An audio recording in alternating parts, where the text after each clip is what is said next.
Latest news, hala, binulgar na. PBBM, nagulantang VP Sara na biglang kambyo, Trillanes.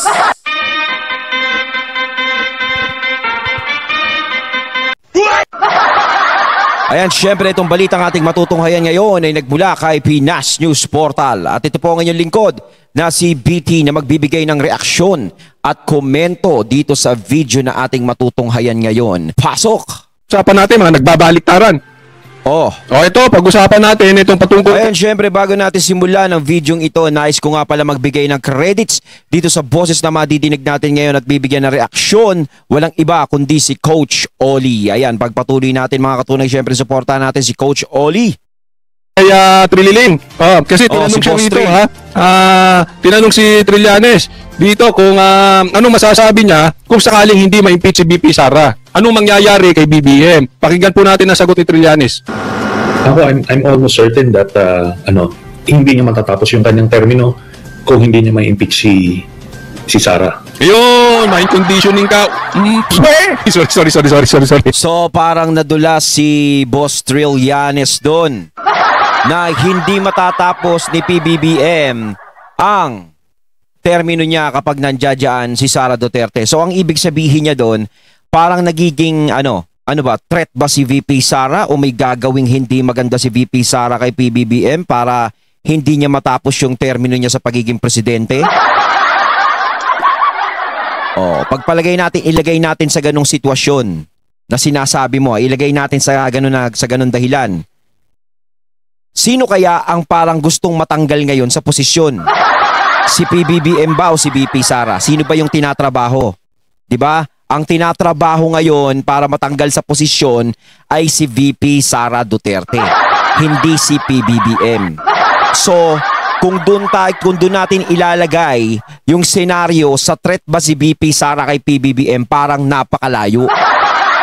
'Di ba? Isipin nyo, kasi nakikita nyo yung taong bayan kumakampi kay VP Sara. Natural, kakampi kay VP Sara yun. 'Di ba? Si VP Sara yung tama eh. 'Di ba? Alangan namang kumampi sa inyo.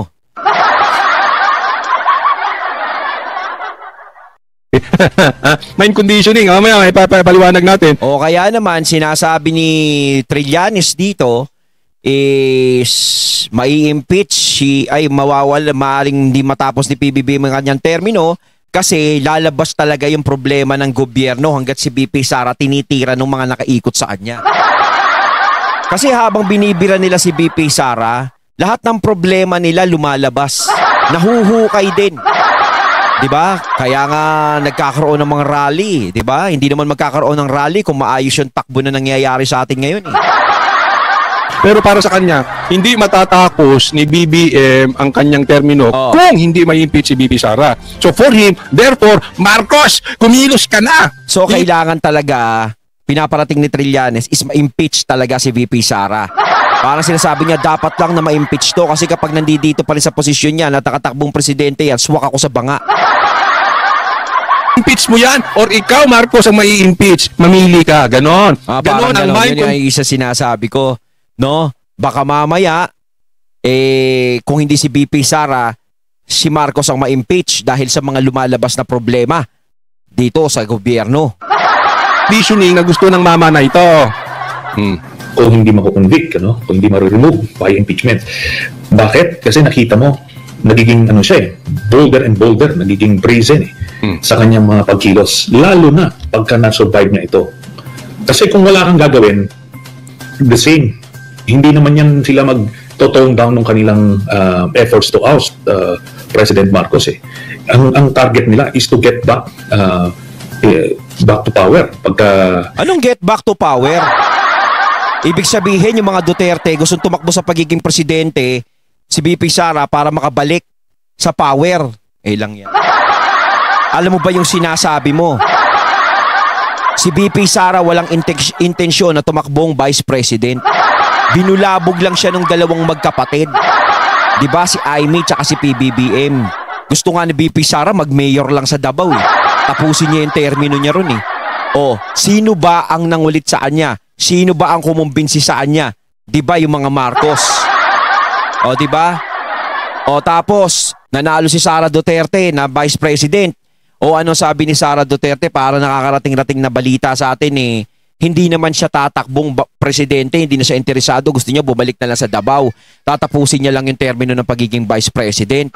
Si PRRD ayaw niya nang patakbuhin si Sara Duterte yung presidente kasi nga napakalaking pasanin yung pagiging presidente dahil naramdaman na ni PRRD yun. 'Di ba?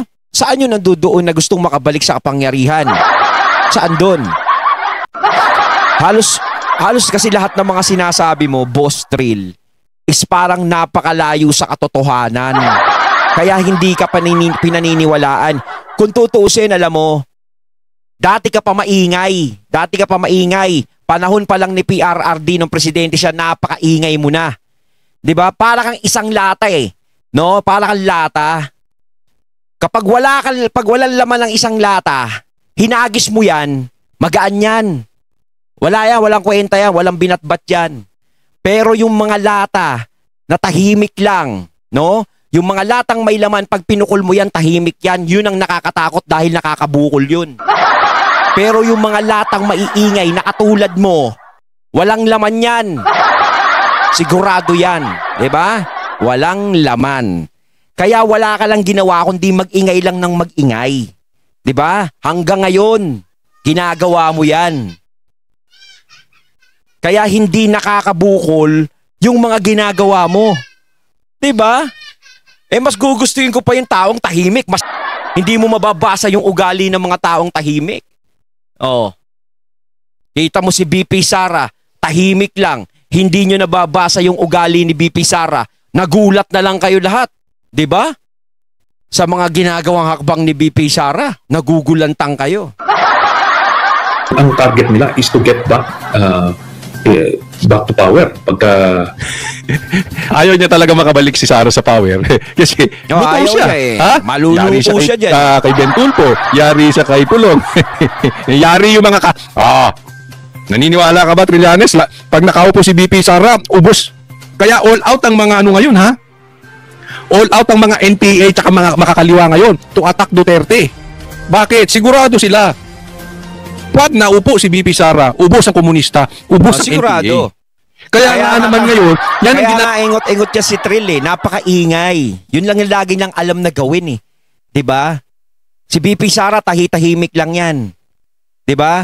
Tahimik yan, hindi nila alam kung ano mga pinaplano niyan. Ang mga taong tahimik yan, matitindi mga pinaplano niyan, magugulantang ka na lang. Gugulating ka na lang yan. 'Di ba? Katulad nito ni Boss Trill, maingay. Maiingay sila. O kita mo. O walang nangyayari. Hindi sila pinaniniwalaan ng tao. Lahat ng mga iniingay nila, hindi tumatalab sa mga tao. 'Di ba? Pinagtatawanan lang sila ng mga supporter ng mga Duterte. Pinagtatawanan lang sila ni PRRD. Pinagtatawanan lang sila ni Sara Duterte. 'Di ba?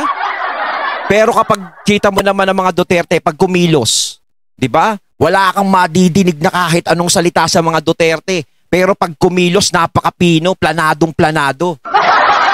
Sapul ka kung sapul ka. 'Di ba? Magugulantang ka. Nagamit nila mga komunista, NPA para ilubog ang Duterte, para siraan ang Duterte. Kasi alam nila yan ang galit. Yan ang ibinabala. Oo. Alam mo, nag-uusap kami noon ni Ka Eric tsaka ni Doc Badoy nung nasa SMNI kami nung isang araw. Sabi ko sa kanila, alam nyo, sayang no? Kung pagkatapos ni PRRD ay sumunod agad si BP Sara, yung problema natin dyan sa mga lintik na mga komunista, yung mga lintik na mga NPA na yan, yung mga mamamatay na tao ng mga pulis na yan, hindi yung mga pulis, yung pumapatay ng pulis na yan, yung mga nangingidnap ng bata, hindi na sana natin tapos na yan. Kasi pinahina na ng todo ni PRRD Tama. Kasi nga di ba pinagkatiwalaan ni BP Sara sila yung mga Marcos di ba pinagkatiwalaan niya yan. Na buong akala nila is pakikipagkaibigan talaga sa kanila. Diba tinulungan pa nga ni PRRD na mailibing si Apo Lakay dito sa libingan ng mga bayani, diba?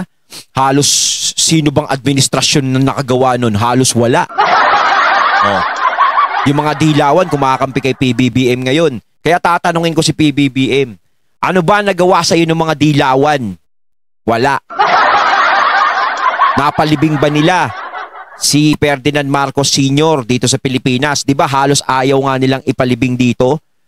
Gusto nila talagang ilagay nyo kahit saan sa ibang bansa, wag lang dito sa Pilipinas. Di ba? Sino lang yung nagmalasakit sa mga Marcos? Sa mga dumaang presidente dito sa Pilipinas, di ba si Rodrigo Duterte lang, si PRRD lang?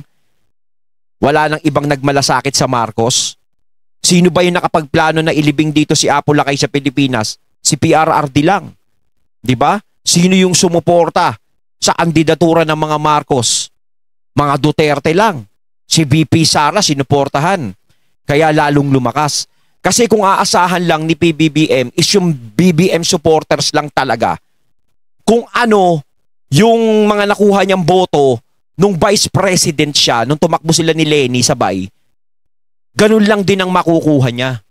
Kaya nadagdagan lang talaga yung boto ni PBBM talaga nung eleksyon kasi nadagdag din doon yung mga supporter ng mga Duterte.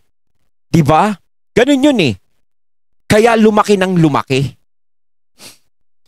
Kung nasundan ni BP Sara, Wala sundan. Di wala sa problema. May yagballs lang ito si BBM na yung sinasabi niyang continuity, yung pinangako niya sa taong bayan ginawa niya. Tapos na, wala nang komunista. Wala nang NPA. Kaso kabaligtaran nangyayari. Kung tinuloy lang ni Marcos, ni BBM yung continuity against droga. Tapos na mga adik. Wala na tayong problema sa adik. Wala na tayong problema sa adik. Wala na tayong problema sa mga komunistang mga NPA na yan. Kaya ito mga to, galit na galit. Gusto nila. And ganun talaga eh, no? Kaya ang ano nila dito, kaya ito si Trillanes nagma-mind conditioning. Talagang inaatat nila si BBM. Ha? Gusto niyang kuhanin mo na yung BBM. Suportahan mo na yan, Martin, yung impeachment na yan. Kailangan ng go signal nyo.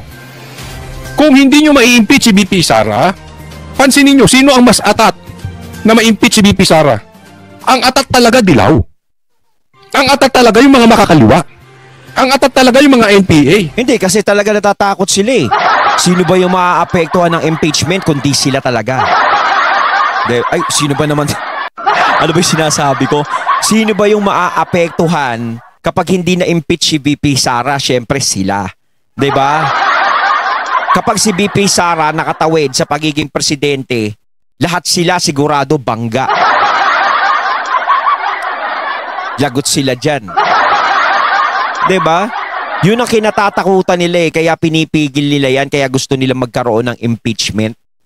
Hindi dahil sa may nagawang kasalanan si Sara Duterte. Diba? Wala naman kasi ko sa kasalanan lang, sa pangungurakot na ganyan na binibintang nila, wala tayong makita eh.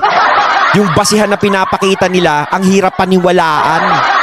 Eh kung yung COA nga eh, diba? Nagpapatunay na walang ginawa si Sara Duterte na hindi maganda. O, maayos niya naman lahat na gastos. O, tapos sa kanila, hindi maayos. Diba sino paniniwalaan ko, COA o sila? Siyempre sa COA ako maniniwala. Bakit pa nagkaroon ng COA kung sa kanila ako maniniwala? Sila atat dyan. Kasi sila ang tatamaan eh. Oo. Kaya kinukontrol nila utak ni BBM. Ang problema, ramdam ni BBM, ramdam ni Martin, malakas talaga si Sara. Oo. Kaya hindi mag-push through. Kita naman eh. Kaya tingnan nyo itong mamang si Trillanes ngayon. Ha? Parang may naamoy ako, medyo bumabali-baliktad. Ha? Medyo ano. Parang nagiging mahinahon si Trillanes ngayon eh, no? Para siyang bumababa. Kaya sinasabi ko sa'yo, Boss Trill, di ba? Pinadadama lang kayo ni BP Sara no, ng mga Duterte. Diba? Hindi kayo masyadong pinapatulan. Dahil sa hindi kayo pinapatulan, naging abuso ngayon kayo. Diba? Inabuso nyo ngayon. Kasi syempre, hindi naman tayo ganong pinapatulan ng mga Duterte. Abusuhin natin to. Oh, nagugulat ngayon kayo. Diba? Sa ganyan tahimik ng mga Duterte. Oh, nagugulat kayo sa mga nangyayari. 'Di ba? Kaya nga sinasabi ko sa inyo eh. Mas nakakatakot ang taong tahimik kaysa taong maingay. 'Di ba? Ang taong walang maingay, walang binatbat 'yan. 'Di ba? Ako mas natatakot ako sa taong tahimik eh. Pero hindi ako natatakot sa maingay. medyo bumabait-bait konti, ha? Kasi magdedelikado siya talaga. Then napansin niya ngawa siya ng ngawa patungkol sa ICC. Ngawa ng Wala ngawa namang nangyari sa sa ICC. Asa na ICC? Trillanes, asa na ICC? Wala. Isa din niya sa ginangawa-ngawa ni Trillanes, yung ICC. Nasaan na yung ICC ngayon? Wala na. Si Donald Trump na ngayon ang presidente ng Amerika. Kaibigan ni Duterte. Paano ngayon yung ICC nyo? Di ba nakakagulat? Di ba? Yung mga iniingay-ingay nyo nun, tungkol sa ICC na pag-asa nyo para makulong yung mga Duterte, di wala rin. Di ba? Ngawa sila ng ngawa. Impeachable. I-impeach na yan. Asa na impeachment? Trillanes. At sa mga congressman dyan, sigaw na sigaw. Wala. Bakit? Wala gustong sumuporta. Dahil alam ng lahat, including them, when I say them, yung mga buhaya dyan, alam nila malakas pa rin ang Duterte. Kaya sila ngayon nagbabalisaran. Talagang malakas. Ay, hindi talaga obra. Kailangan natin mabait sa Duterte. Kita nyo naman si BP Sara, di ba? Tinataasan na siya, minsan tinataasan na siya ng boses dyan sa Kongreso. Di ba? Tinataasan. Pero si BP Sara, mahinahon. Mahinahon lang na nagsasalita. Di ba? Kita mo yung mataong matapang ganun Di ba? Nakikita mo sa kanya yung pagiging matapang kay Sara Duterte. Hindi siya kahit ganong nakikita niyang inaano ko nito parang, pero si BP Sara nakikita mo sa kanya yung mahinahon lang siyang sumasagot. Pero pag sumasagot siya, basag-basag sila Di ba?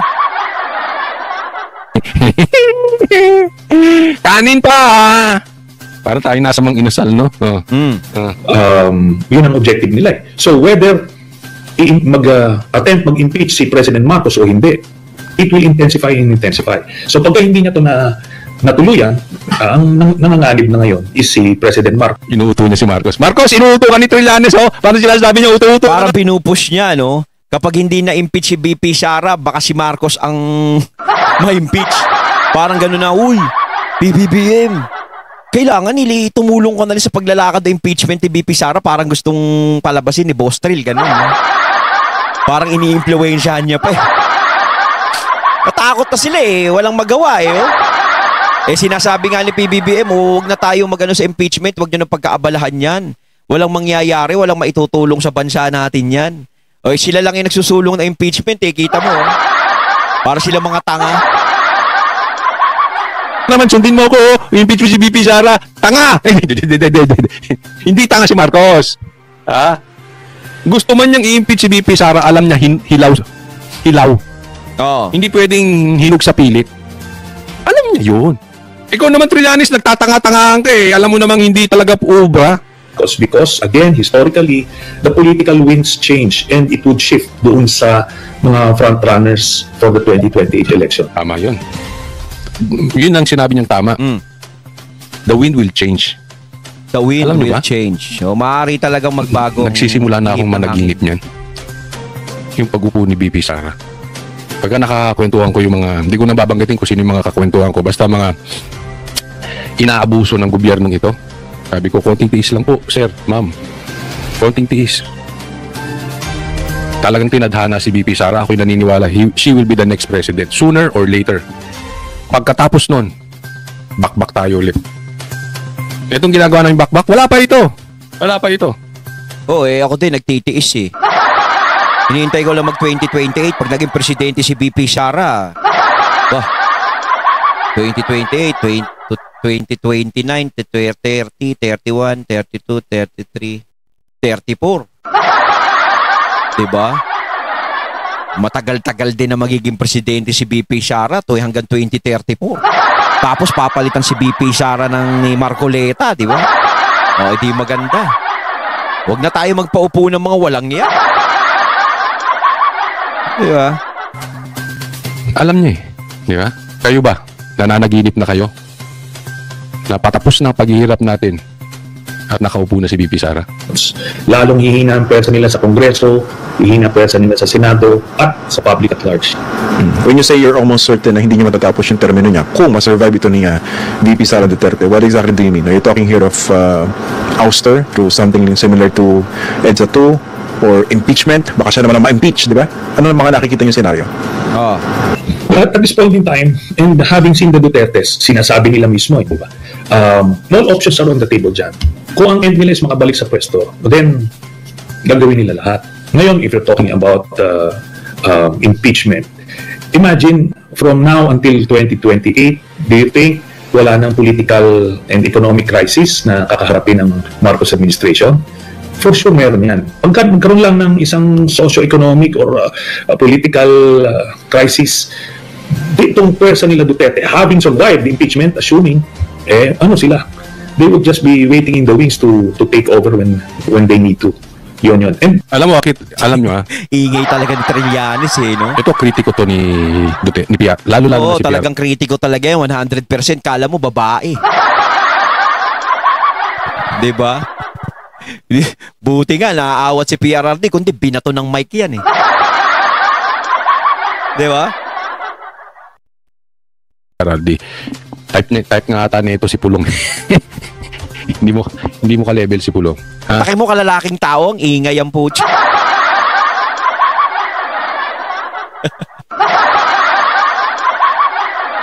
Kala mo naman nakakasindak to si Trillanes ako.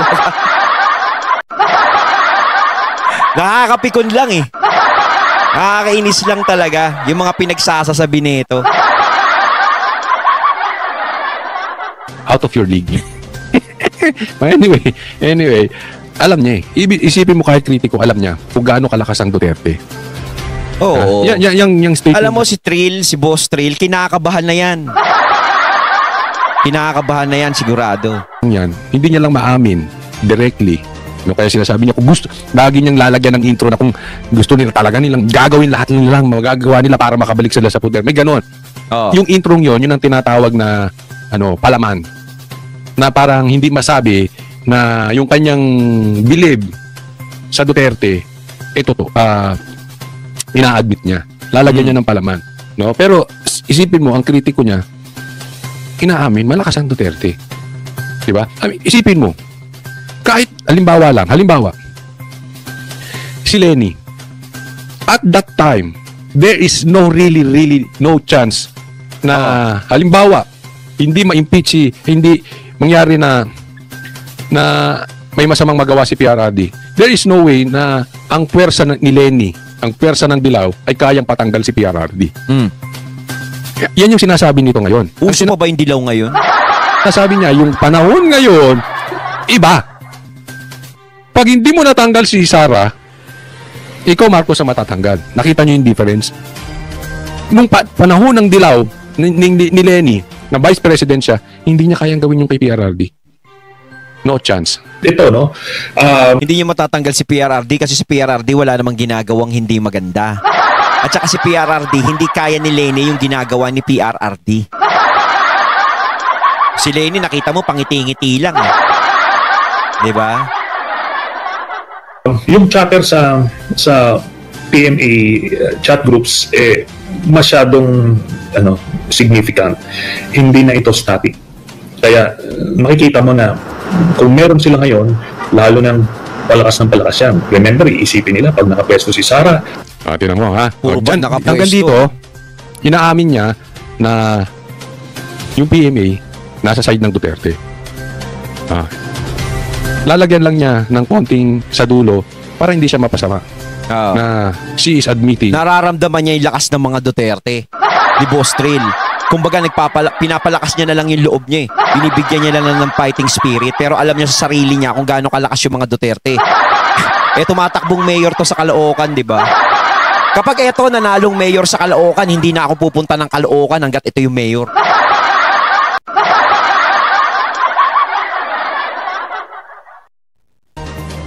Saan ako dadaan pag pupunta ako ng Quezon City? Meron ba ibang daan? Meron, no? Meron ata. Yung mga military nasa side ni Sara. Nag-aantay lang. Pakinggan nyo.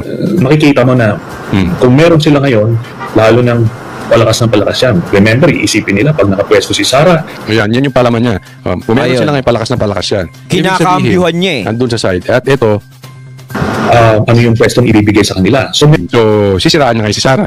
Sisiraan niya ngayon yung AFP na pag nakapwesto si Sara, anong pwesto ibibigay sa kanila? Di ba? Parang hindi, Trillanes. Huwag mo nalagyan ng palaman. Inadmit mo na malakas ang Duterte.